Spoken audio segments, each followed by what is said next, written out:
and we are polite. But we will not back down from a fight. Not when our country and the well-being of everyone in it is at stake. Fighting back as a cross-border trade war begins. Donald Trump unleashes tariffs against Canada and Mexico. Today, the unexpected impact and the response. Good afternoon. Donald Trump followed through on his threat, his punishing tariffs coming into effect at midnight. Today, Canada is hitting back. Just moments ago, Prime Minister Justin Trudeau announced our country is imposing 25% retaliatory tariffs on billions of American goods. CTV's Rahim Ladani joins us in studio to walk us through these big developments. Rahim. Michelle and Nathan, Prime Minister Justin Trudeau described Donald Trump's tariffs as illegal, saying he will be challenging them.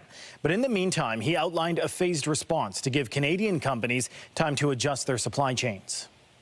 With U.S. tariffs taking effect at 12:01 a.m., Canada is hitting back, with the Prime Minister speaking directly to the American people. Your government has chosen to put American jobs at risk, at the thousands of workplaces that succeed because of materials from Canada or because of consumers in Canada, or both. Justin Trudeau announcing he is moving forward with 25% retaliatory tariffs against Canada's southern neighbor. Beginning today, the tariffs are being applied against $30 billion worth of American goods. Then in 21 days' time, they'll go into effect on another $125 billion worth of U.S. products. Our tariffs will remain in place until the U.S. tariffs are withdrawn, and not a moment sooner. And should these tariffs not cease, we are in active and ongoing discussions with provinces and territories to pursue several non-tariff measures. Measures which will demonstrate that there are no winners in a trade war. For consumers on both sides of the border, this trade war could mean higher prices on everyday goods, a concerning and frustrating realization for many heading to work. I think that we definitely will see an increase in everyday commodities, but I think that it's for our government to step in. Job losses, availability of goods and services. It's terrible. Brothers next door. That's what they're doing to us. This North American trade war has been brewing since President Donald Trump came into the White House. At his request, Canada increased boots on the ground at its border, saying that as of January, fentanyl seizures from Canada have dropped to 0.03 pounds seized by U.S. Customs and Border Protection. However, that has not been enough to stop Trump from declaring an economic war. Let that be a warning to all those who have preached appeasement. Donald Trump's arguments about fentanyl were always a ruse. Trump has decided that this is going to be his economic policy. It will be disastrous. It will take longer for its full effects to be felt in the United States than in Canada.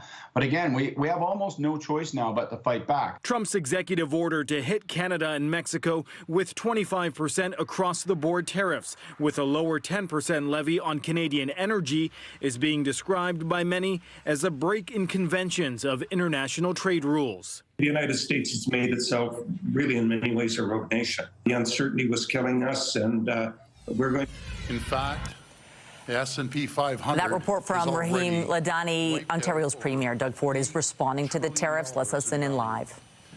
Factory floors and assembly lines across the American Rust Belt will start to close. American workers will be out of a job. American families will be poorer. This is not the outcome anyone wanted. Over the past few months, we've taken a strong, united Team Canada approach.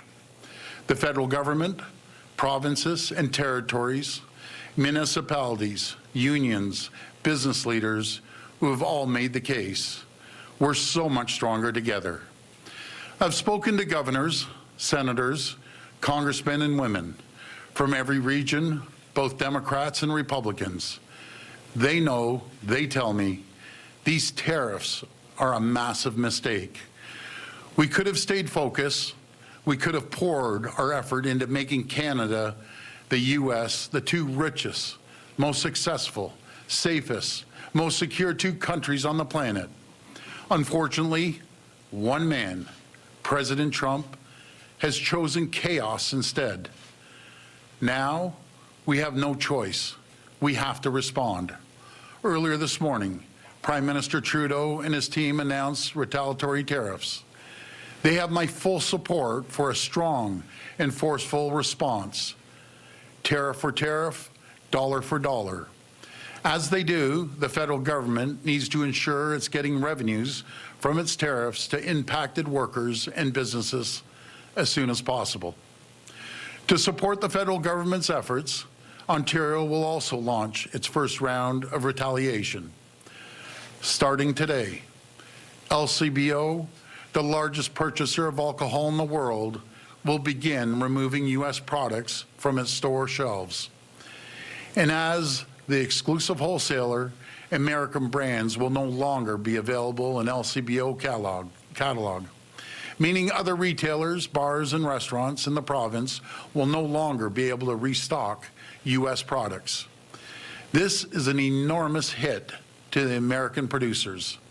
Every year, the LCBO sells nearly $1 billion worth of U.S. wine, beer, cider, seltzers, and spirits, including more than 3,600 products from 35 states.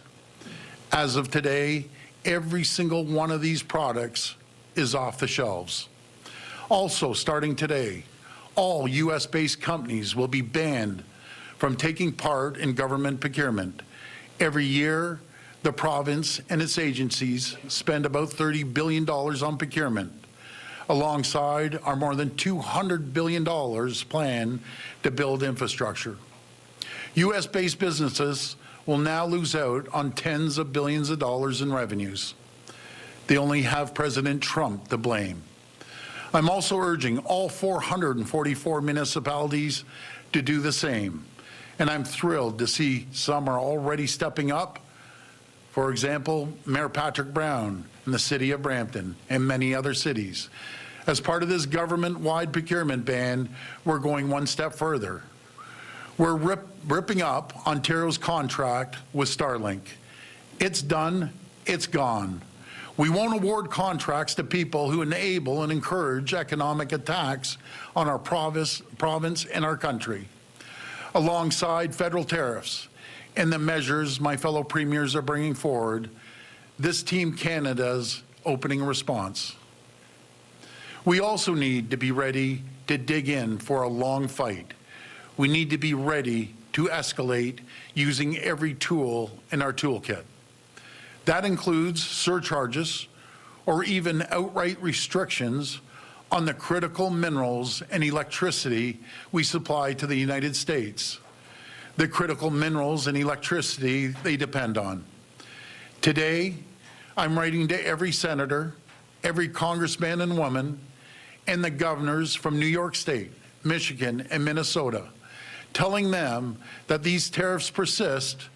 If the Trump administration falls through on any more tariffs, we will immediately apply a 25% surcharge on the electricity we export. We will not hesitate to shut off their power as well. I'm encouraging my fellow premiers to follow suit. Friends, I know you're worried. You're concerned about the future. I want you to know I will fight like I've never fought before. I will do whatever it takes to protect you, your families, and your communities. We are watching the real-world impacts of these tariffs, and we will be there for you. We will spare no expense to protect Ontario workers. We'll retrain impacted workers for new jobs. We'll retool companies for new customers and new markets. We'll reshore supply chains to bring good jobs back home. And we'll rebuild roads, highways, bridges to keep people working. Led by my friend Premier Tim Houston, we're breaking down costly internal trade barriers. And we need to cut the red tape to end the delays that are blocking projects with enormous economic potential like the Ring of Fire. Canada and Ontario did not start this fight. We want to work with our American friends and allies, not against them. We said we'd never start a trade and tariff war with the U.S., but you better believe we're ready to win one. Friends, I've always been straight up with you. The coming days and weeks will be hard. Businesses and families will feel the pain of this needless fight. But together, we're going to stand up for Canada. We're going to get through this more united than ever before. Together, we're going to protect the true north strong and free. Thank you, and may God bless the people of Ontario. We will now take questions from the media. Please come to the mic and state your name and outlet. Just a reminder, it's one question and one follow-up. First question. This morning, the Prime Minister said he now believes that what Trump wants is the total collapse of the Canadian economy, because that will make it easier to annex us. Do you agree that this is what Trump wants? Yes, I agree with the Prime Minister. That's what President Trump wants, to dismantle, close down plants, take food off our table. But I can tell the Canadian population and the Ontario population will fight like we've never fought before. The difference is the federal government, we have the lowest debt in the all G7.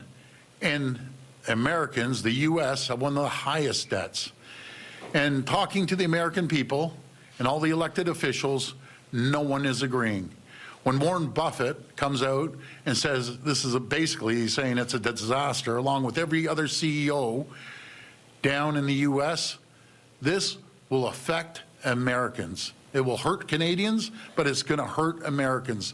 The assembly lines in the auto sector will shut down within 10 days, I predict. Hopefully they won't, but I'm predicting they'll shut down because of the trade that we do back and forth, the supply chain, that parts, as you've heard many times, goes back and forth up to 8 times, each time hitting a 25% tariff on both sides of the border. I am almost positive the assembly plants will shut down on both sides of the border. Premier Mark McAllister from CTV News. Hi, Mark. You've recognized the fact that this is going to hurt on this side of the border as Yes. well. The Prime Minister said that his priority first is to try and keep these tariffs from lasting any longer than they need to, not necessarily managing what can be done to help Canadians and deal with their loss. I'm just wondering what you can do right away to help people in terms of resources, perhaps cash.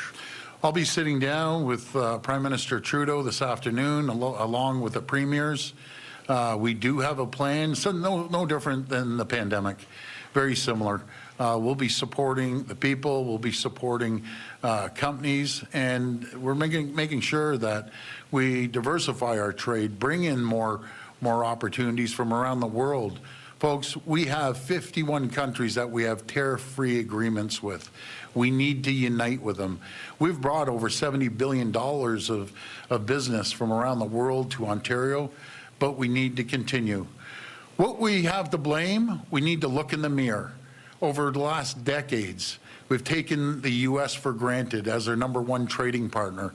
We need to speed up approvals on critical minerals that the world wants, the Americans need, and we have. We can no longer take 10 years to get shovels in the ground.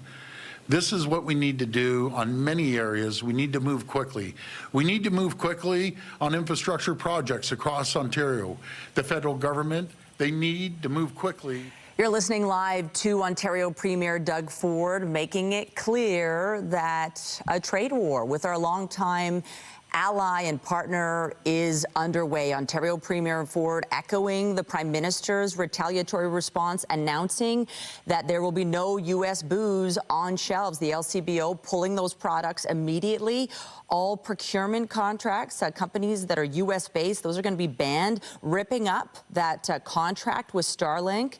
Ford saying it is done, it is gone, and he says they're ready to dig in for a long fight, saying that if this persists, there will be surcharges and outright restrictions on critical minerals and electricity. Let's bring in our Queen's Park Bureau Chief, Siobhan Morris. Siobhan, Premier Ford making it clear Ontario is not going to take this lying down.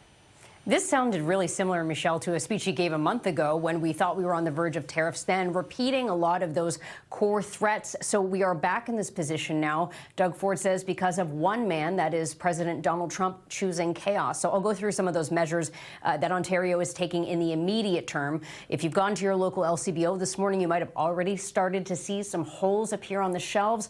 The LCBO removing 3,600 American-made products. That's things like Kentucky bourbon, wine, beer, cider, all those kinds of things pulled off the shelves, really more of a symbolic move. But Doug Ford says that will really hurt 35 U.S. states. The LCBO, one of the biggest alcohol purchasers in the world, it spends about $1 billion each year on American-made booze, really trying to send a message to the U.S. that these tariffs are not on. We also heard Doug Ford say that U.S.-based companies will be barred from bidding on Ontario government contracts. That could be costly to them. Tens of billions of dollars of money possible not available to those firms. And Ford says they only have Donald Trump to blame. This really contentious issue of this $100 million contract with a company owned by Elon Musk, Trump's right-hand man. That company is Starlink. They had been contracted to provide high-speed internet to parts of rural and northern Ontario. Doug Ford is saying again today that that contract is off. He says he's tearing it up because he doesn't want to do business with people intent on causing economic harm to Ontario. He did again talk about the need to, or ability or willingness to escalate. He hasn't yet at this point given what time frame, but says he's willing to add surcharges to energy and possibly even stop the flow of energy to the U.S. So unpacked. Queen's Park Bureau Chief Siobhan Morris, thank you.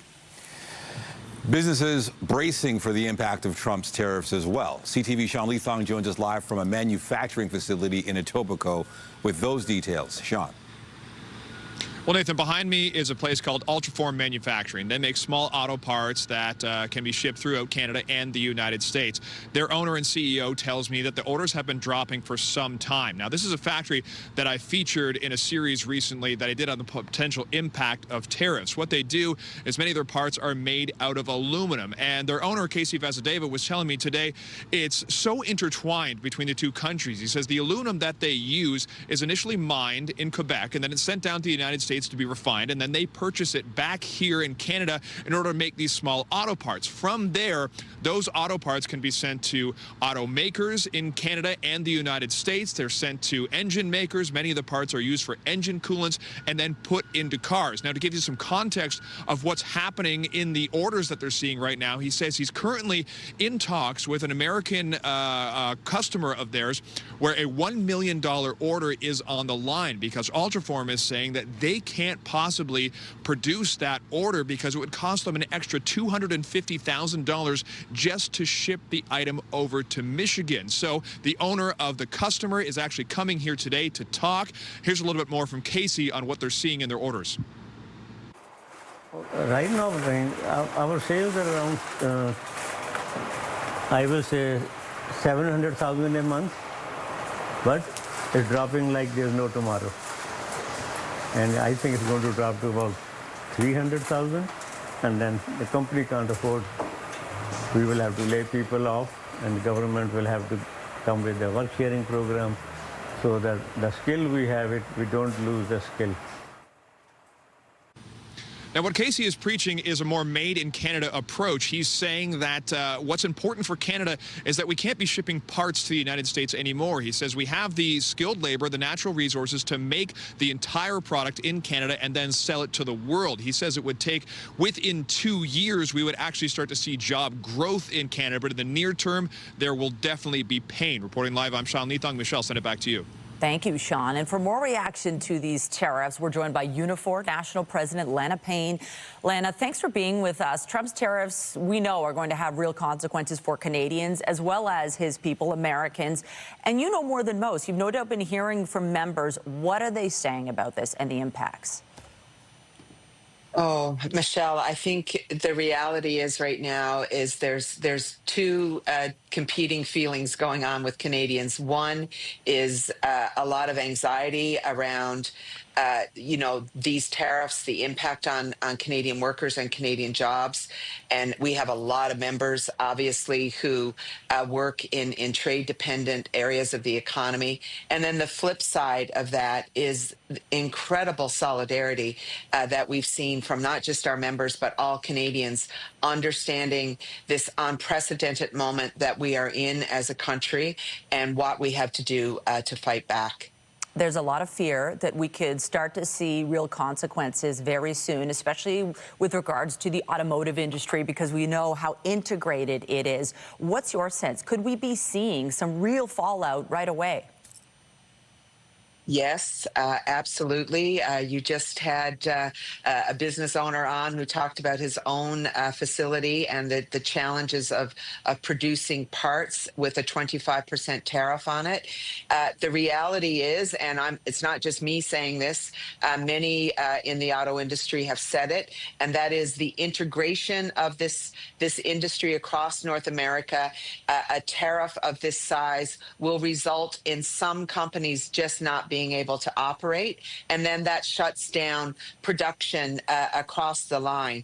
And we could be facing within a week, 10 days, 2 weeks, a total disruption of the North American auto industry. That's how big this is.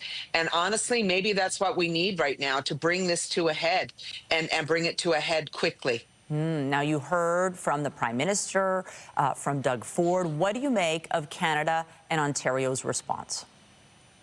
I think it's important right now that our leaders are being clear about the kind of retaliation that we have to propose, the kind of retaliation that's already on the table, but also everything else that needs to be on the table in this trade war. And that is the non-tariff retaliation that can take place. Premier Ford has talked about some of those things. Our union has proposed any number of things that we can be doing as a country right now, because the tariffs alone will not be enough to fight back. We're going to have to get ready to build a more resilient Canadian economy. That means using the procurement dollars that we have in this country to build things in Canada and put Canadians to work. That is the minimum that we can do in the days and weeks and months ahead. Unifor National President Lana Payne, thank you for your time and insights today. Appreciate it. Thank you. Donald Trump will address a joint session of Congress at 9 o'clock tonight, and the U.S. president will be speaking about the tariffs imposed against Canada and Mexico. I would say that he's going to lean into it, and he's going to talk about how increasing tariffs can actually go and close the trade deficits, which January we saw a record trade deficit, particularly when it comes to countries such as Canada, Mexico, China, and how if we don't go and do this now, we're going to be completely wiped out by certain industries. Tonight's address occurs 6 weeks into Trump's second term. The speech will be similar to a State of the Union address. He's expected to talk about efforts to cut the size of the federal bureaucracy and reduce the flow of migrants from the Mexican border. And our coverage of this escalating trade war continues. Trump's tariffs and the retaliation from this side of the border and the impact on the markets. We'll have more coming up later in the newscast. We have more news in a moment, but first, here's a live look at the city this afternoon. There is some drizzle out there, so you don't see anybody skating at Nathan Phillips Square. Not too chilly out there, but the story is the rain. It began this morning. Much more is expected tonight. It'll look like the Zambonis out there flooding the ice. Might not be any need to flood the ice with all the rain coming. Let's bring in Lindsay Morrison with a look at the current conditions, and that is the story of the rain. It really is, Nathan. We're getting round one today, and then the main event actually doesn't even arrive until overnight tonight and tomorrow. That low is still developing, and it's going to be a bit of a soaker. We are under a special weather statement here in the city of Toronto and right across the province of Ontario. There are winter storm warnings to the north, though, so that's a snow event for our friends further north. For us, though, temperatures are mild. We've got southwesterly winds, already 4 degrees. It's 8 degrees right now in Welland. Our forecast daytime high for Toronto today is 5. We're looking at some scattered showers throughout the day, and then the heavier, steadier rain begins overnight tonight and will be with us tomorrow. Coming up, we'll talk about how much rain is in the forecast and the concerns about flooding with this particular setup. That's all ahead. For now, Michelle, I'll send it over to you. Thanks, Lindsay. Toronto police say they are seeing improvements when it comes to 911 response times. And in turn, are dispatching first responders faster. Officials gave an update on call center operations this morning. And CTV's Janice Golding joins us live from Toronto Police Headquarters with the details, and this is good news. Hi, yes, Nathan. Toronto Police did give us an update this morning along with the mayor. The chief said that response times had certainly improved, so they had some good news to deliver. Now, Myron Demke and Olivia Chow told reporters this morning that the average response time had dropped from a peak of 26.7 minutes in October 2023 to 12.6 minutes. Chow says this is the result of the city's investment in new officers, with 306 recent hires and another 720 expected to be brought on over the next 2 years. Chow pointed out that the city continues to grow and that emergency services must grow with the city. The chief also noted there had been a drop in robberies, break-and-enters, shootings, and intimate partner violence, although he noted that carjackings are up. So far this year, we've improved average response time down to 12.6 minutes. This decrease of 7 minutes represents an improvement of over 35%. Over the past decade, our population increased by 35%. That's why the emergency services must grow with the city. And as the chief has just said, budget 2025 make a heavy investment on frontline officers. But it means a tremendous amount to the officers themselves. We're bringing in new officers. We have 4 classes being graduated this year. And what it says to those officers is you're starting work in a police service that is dedicated to continuous improvement. Now, the chief says various factors contribute to response times, including the weather. And as you know, we've had a lot of snow in recent weeks. However, the force remains committed to moving in the right direction. Reporting live, I'm Janice Golding. Now back to Michelle and Nathan. Thank you, Janice.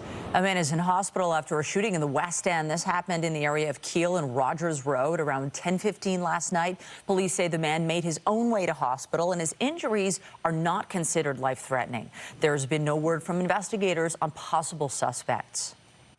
And a woman was seriously injured in a hit and run in the city's East End.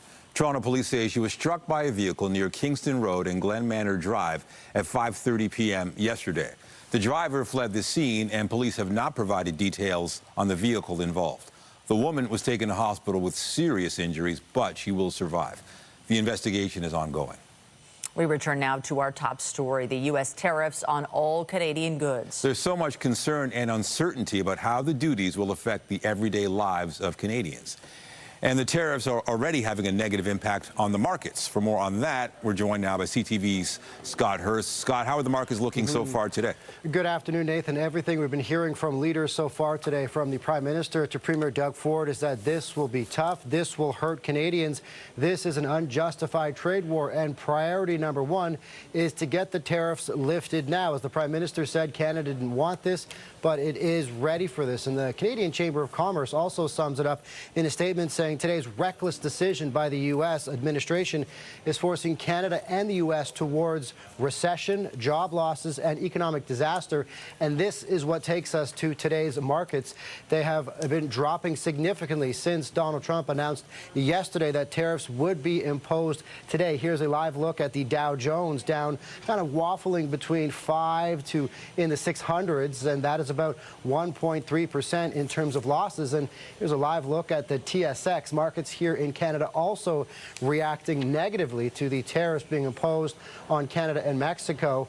And so this is the TSX. It is down. It's been down between 400 and 500 points today. So it is also reacting negatively. And also right away, right after Donald Trump yesterday afternoon announced that tariffs would be imposed at midnight, stock markets plunged around the world. Also overseas, we're seeing markets down as well.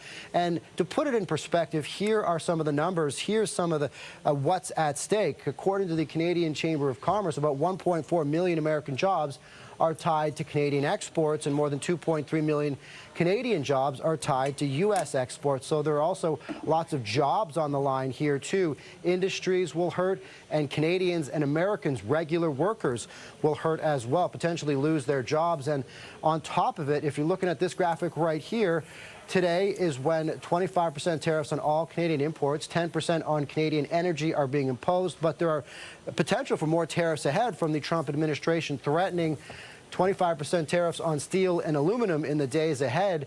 And Donald Trump has talked about those tariffs potentially stacking on top of each other. So there's an immediate reaction, Nathan, from the markets, but there's also a potential for, Canada, the Canadian economy going into a recession because of this at some point later this year. Significant job losses throughout many different economies as well. So there is, of course, a short-term reaction which has been negative to seeing Donald Trump impose these tariffs, but there's also a lot of concern about how this might play out in the long term, Nathan. All right, CTV's Scott Hurst with the latest on this trade war. Thank you. Thanks, Nathan. Well, your Wednesday could end up being a little bit of a washout. We've got 15 to 25 millimeters of rain in the forecast around the GTA, and this brings about some concerns when it comes to spring flooding. Why is that the case? Well, the ground is still frozen, so it has a reduced ability to absorb any of that melting snow or fresh rainfall. So a reminder to be extra careful over the next couple of days around rivers, streams, and lakes. Here's a couple of safety tips from the Toronto and Region Conservation Authority. We'll give you an idea of when the rain is going to move out and when the colder air settles back in after this break here on CTV News.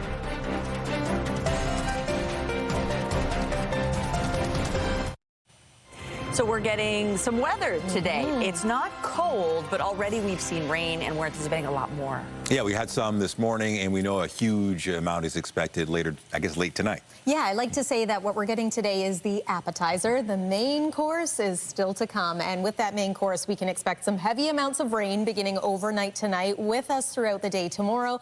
But there's a couple little sides we might get too. Maybe some thunderstorms, maybe some patchy fog. And then by Thursday, we're back into some flurries. Weather is brought to you by the Presler Law Firm Injury Lawyers. You don't pay unless they win. Widespread special weather statement still in place. This is warning of mild temperatures and also the heavy rain. And as I mentioned just before the break, it's been cold. It's been winter, of course, through January and February. The ground is very frozen, so it has a reduced ability to absorb all of this, not only melting snow, but additional rainfall. So flooding is going to be a bit of a concern over the next day or so. Here's a big picture look at the satellite and radar imagery. What we're anticipating for tomorrow is a Colorado low swinging through.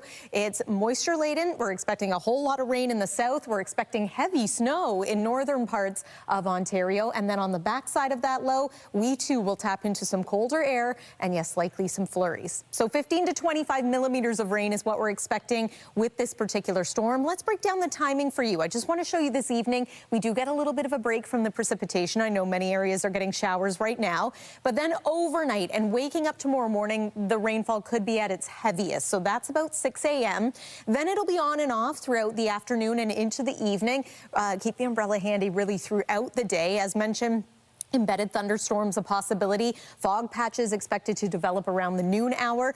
And then there's Thursday, so colder air, likely some flurries, maybe not accumulating snow, but enough to cause a scene out there. Temperature right now is 4 degrees, but it is 7 in Windsor. Compare that to 0 in Ottawa and -5 degrees in Moosonee. 5 is our forecast daytime high for today. That is on the warm side of seasonal. The rain, as mentioned, is going to get going through the overnight hours tonight. We're going to tap into an easterly wind. We remain above freezing overnight. Tomorrow is a bit of a soaker for the kids heading off to school. And then your 7-day forecast is shaping up to look like this. 7 degrees, the expected daytime high for Wednesday afternoon. And then only 1 for Thursday. We've got a chance of showers or flurries as that colder air filters back in, especially Thursday overnight and into Friday. Also a little bit of a concern when it comes to rivers and streams is the potential for ice jams, because any ice that is out there is breaking up, it's moving downstream, and then it starts to get stuck. And then if we start to refreeze, as we could through these overnight hours upcoming,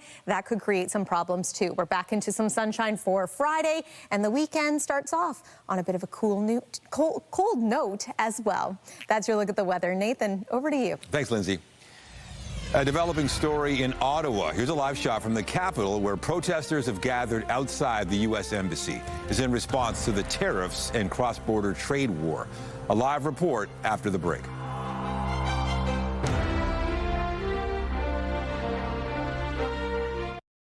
We're going to Ottawa now, where protesters have gathered outside the U.S. Embassy. They are showing their opposition to the U.S. tariffs now in effect against all Canadian goods and energy products. CTV's Colton Prale is covering that protest and joins us now from the nation's capital. Tell us what's happening there, Colton. Yeah, Michelle, a few dozen people here outside the U.S. Embassy, and it's not just Ottawa residents. You can hear plenty of support for these protesters. Some of them have driven over 2 hours to be here. Some I was speaking to from the Kingston area say they plan on coming to Ottawa every weekend for this kind of protest, a demonstration of their frustration with the U.S. administration, with the imposition of these tariffs, and really making their feelings clear to the U.S. president that this isn't something that these people are willing to take lying down. As I'm sure you can imagine, many of them say they have already been focused on buying Canadian, on doing what they can to support Canada with the threat of these tariffs looming.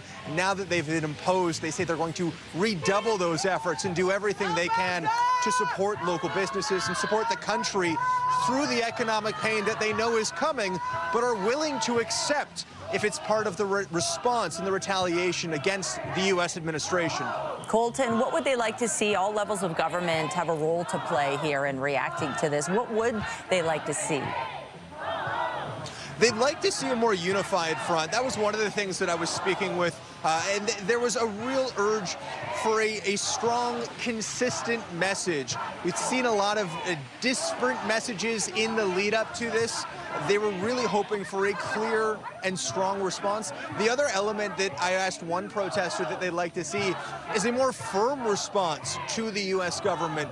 We saw that in part when Prime Minister Trudeau was delivering his address today. You know, he broke away from the script at times, calling these tariffs bogus, for example. That's the kind of language they're looking for. They're looking for a more human response that demonstrates that our government officials are just as frustrated and just as betrayed as so many are feeling here today. We were talking, Colton, to a union president earlier, and one of the things she noted as one of the more positive things is that she's really seen Canadians come together in a more unified front. Are you noticing that there?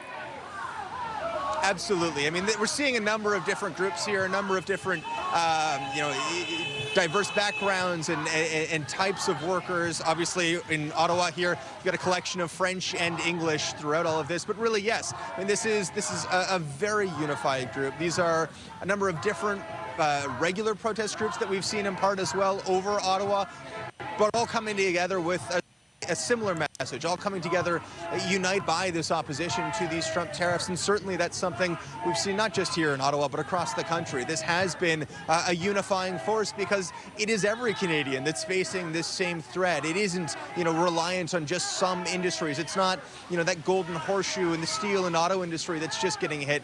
Here in Ottawa, there's going to be immense impacts from these tariffs, particularly given the amount of cross-border work that goes on here. We are just near Quebec and Montreal, 2 hours away. You've the beginning of the AI corridor that heads south. There's also a lot of AI in Ottawa as well. These are industries that are absolutely going to feel the impacts of these tariffs. And so there is that unity from Canadians across the country, but certainly here among these protesters who are all worried about the impacts that they're going to have and pushing back against those tariffs. CTV's Colton Prale live for us in Ottawa outside the U.S. Embassy. Thank you. Now, our coverage continues online. For the latest on this escalating trade war, head to ctvnewstoronto.ca. Switching gears to more fluffy news now. It's a tasty day on the calendar. Today is Shrove Tuesday or Pancake Tuesday. And one restaurant is flipping up some flapjacks for a good cause. And that's where we find CTV's Jessica Smith. I'm sure that tastes great.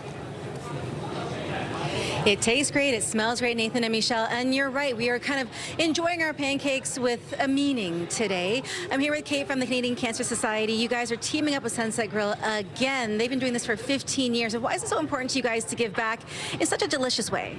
Thanks, Jessica. Cancer affects us all. Every 3 minutes, Canadians will hear that they have cancer. So it's really, really important to us to be able to help serve the community, and we can't do it alone. It takes all of us, and we're so grateful to Sunset Grill well. This is the 15th year they've been doing this. $2 from every pancake will support the Canadian Cancer Society. They've raised almost $230,000 to date, so we're so grateful to them and for all their support. I know every dollar counts, and obviously cancer is one of those things that doesn't discriminate when it impacts families right across the country. How important is it to you guys to be able to connect with different local businesses to be able to continue to support this cause? It means everything to us, honestly. We can't do this alone. We say that it takes a society, and we really need everyone's support. So partners like Sunset Grill are instrumental as we work together to help inspire and unite Canadians to take control of cancer. It really has been a busy afternoon. We have Mike down there behind the grill. He's cooking up pancakes. If we can get Mike to come on over. I know he's busy serving up food, but they are serving up pancakes today until 3 p.m. All the franchise locations giving back to the Canadian Cancer Society. And I know for so many people, it's an easy thing to do to come out and eat, but how important is it? How crucial is that? Every dollar counts, I'm sure. Every dollar does count, and $2 from every delicious pancake goes to the Canadian Cancer Society, so it really, really makes a difference. So please come out to select locations and eat those pancakes. You have until 3 p.m. today. Again, it's the franchise locations for Sunset Grill. They're going all their proceeds back to the Canadian Cancer Society. Every single dollar counts. Every pancake counts. And for $2, you really can't go wrong. I'm going to dig into these. I'm a messy eater, so I'm not going to do it on camera, but I'm going to send things back to the studio. Kate, thank you so much. And to everybody participating today and enjoying all of their pancakes, I'll send it back inside. Thank you. Take care. And still to come, it is Fraud Prevention Month, and the #1 scam in Canada is cryptocurrency fraud. People are losing millions of dollars, and they're getting caught in the scam by clicking on fake videos and social media. One man lost his life savings. We will have his story after the break.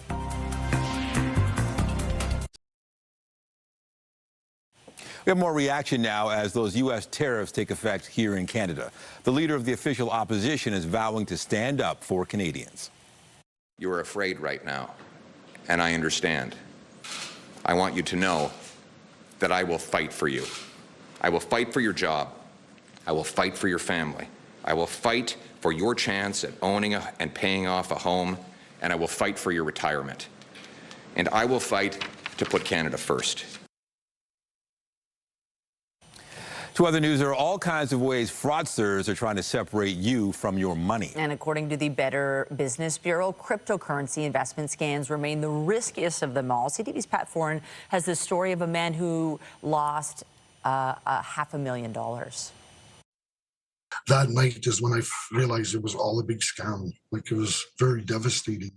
Claude Leathong of Edmonton says it was in 2021 when he clicked on an ad on Facebook. Someone called him and said he could make money investing in cryptocurrencies. He started off with small amounts, but eventually invested his life savings.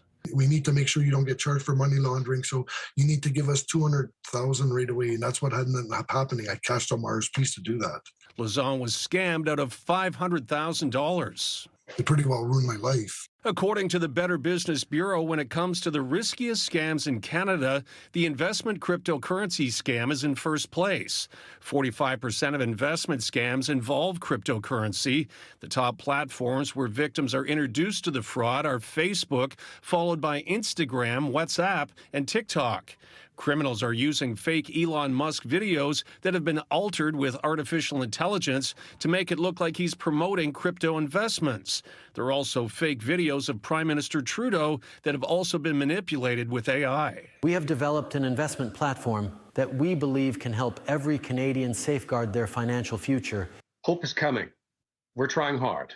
Don't give up. Cybercrime Victim Services is a website with resources to help those who have lost money to crypto fraud. It's working with U.S. officials to try and track down stolen funds and may be able to get a portion of Leathong's money back. We have the three-step process, which is a freeze, then you seize, then you return it. A lot of people don't believe that crypto can be returned, but it can. You just have to follow a lot of the steps to do so. Retrieving stolen crypto funds may be possible, but there are no guarantees. Leathong says he wishes he never clicked on the ad on Facebook. Unfortunately, I lost all my money. It's very devastating for me and my family. Pat Foran, CTV News. A new exhibition is set to open at the Hockey Hall of Fame, celebrating the recent Four Nations Face-Off tournament.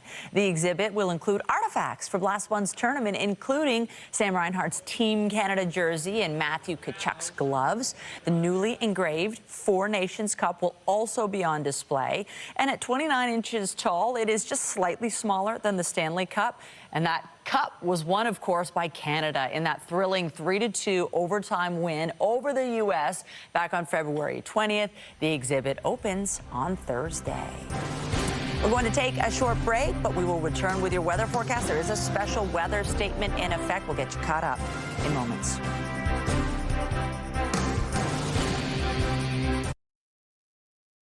All right, one more look at the forecast, and there's a bit of rain now, but we know there's more to come. Yeah, this is light compared to what's coming overnight tonight and into tomorrow. We'll take one more look at the satellite and radar. What we're getting out there right now, the lighter stuff, it is going to break up as we make our way through this afternoon.